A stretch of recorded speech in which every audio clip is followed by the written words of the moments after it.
Fala pessoal, sou Mauro, economista do Porquê. Começa agora mais um episódio do Economista em Tudo.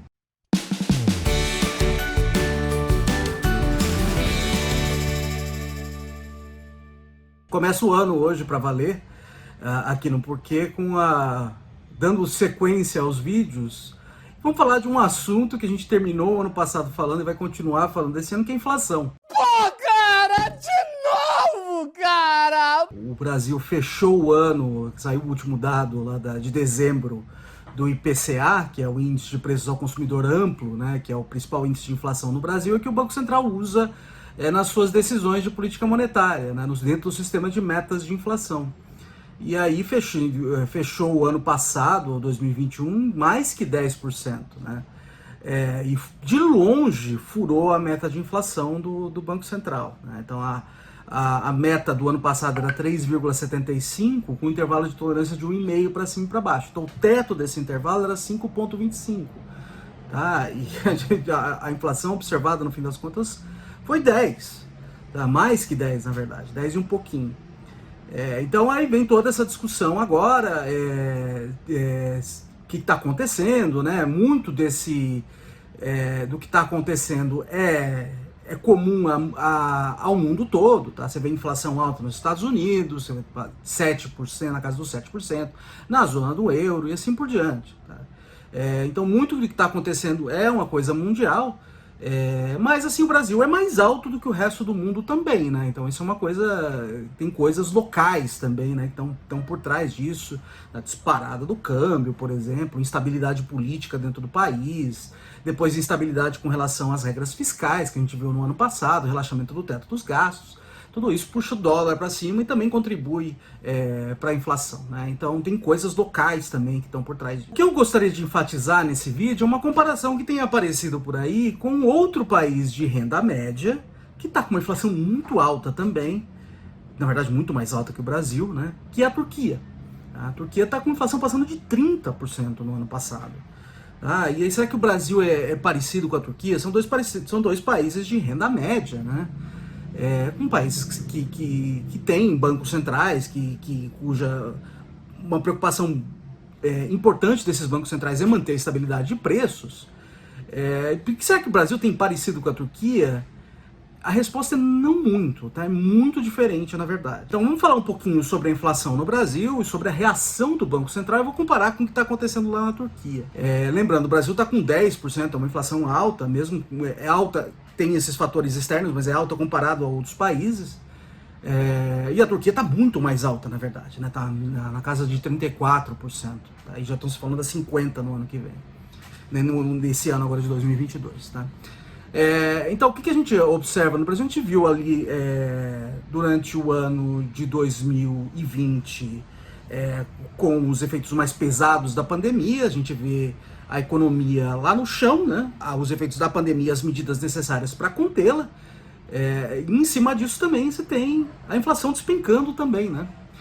Então a inflação caiu em território negativo e o Banco Central, com a inflação baixa e a atividade econômica patinando, jogou a taxa de juros lá para baixo, a Selic. Aí depois o que aconteceu ao longo de 2021? A inflação começou a voltar forte, e aí o Banco Central reage a isso subindo a taxa de juros. Então a gente viu aí um processo agressivo ao longo de 2021 e agora que deve persistir aí ao longo de 2022 de subida na taxa Selic. Então ela saiu lá de 2 e terminou a mais que 9 em 2021 e ela deve passar de 10 agora em 2022, tá? No começo de 2022. Então essa é a prescrição básica de política monetária tradicional de bancos centrais, tá? Quando a inflação pega, o Banco Central sobe a taxa de juros, tá? Qual que é a ideia? Por que isso aí ajuda a conter a inflação, em tese? Porque você tem dois efeitos. Um efeito que eu acho que é o efeito menos interessante aqui, e o outro que eu vou falar na sequência, que eu acho que é o mais interessante.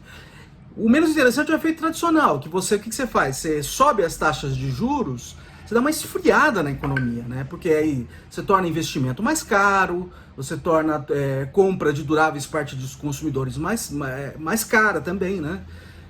Então tudo isso faz com que a demanda de bens e serviços se dê uma segurada, uma esfriada nela, e aí os produtores que estão querendo colocar preço mais alto, eles têm mais dificuldade quando a demanda está mais fraca. Então esse é um lado. O outro lado é um efeito de expectativa. Tá? Então, quando o Banco Central vai e sobe a taxa de juros desse jeito, ele está mandando um sinal para os formadores de preço que ele está preocupado com a inflação alta. Então, com isso, ele consegue segurar as expectativas de inflação, tá? Ou não deixar que elas desgarrem tanto. Isso contribui para você ancorar a inflação. Tá? Por quê? Por que você tem esse efeito? Porque hoje você já tem gente que está remarcando o preço que vai ficar parado durante um tempo, porque você tem o que chama de rigidez de preço na economia. Os produtores, eles mudam o preço de maneira... Eles mudam um preço no tempo e aí esse preço fica parado durante um tempo. Então você vê, por exemplo, mensalidade escolar, você muda no começo do ano e depois fica parado durante um tempo. Tá? Então quem está mexendo no preço hoje já está olhando para o futuro. E se essa expectativa está controlada, tá? Essa remarcação de preço ela tem que ser menor.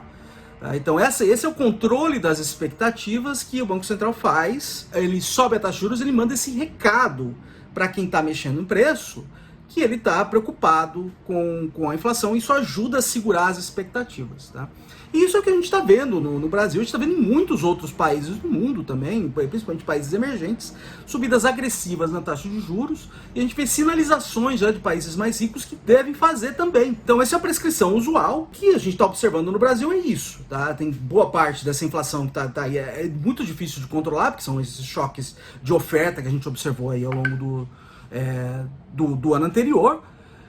Você tem, por exemplo, crise hídrica no Brasil, você tem aumento do preço da energia, tem aumento de preço de alimentos no mundo todo, aumento do preço de commodities, tá? Aumento de combustível também no mundo todo, então tudo isso está contribuindo para uma inflação e o Banco Central está mostrando, assim, tente para tentar dar uma controlada na inflação e deixar as coisas mais ancoradas. Bom, isso é o que o Banco Central do Brasil está fazendo, que a gente está observando em vários outros países do mundo também que estão assim vivenciando esse processo inflacionário meio parecido.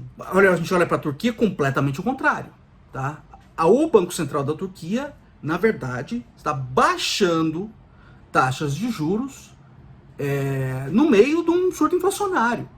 Tá? E o que isso faz? Faz justamente o contrário. Você manda um recado para quem está formando o preço que não está nem aí para inflação. Tá? E aí o negócio sai de controle. Então é isso que está acontecendo lá. É muito diferente do que está acontecendo no Brasil. Você tem uma reação completamente o contrário do Banco Central turco. Tá?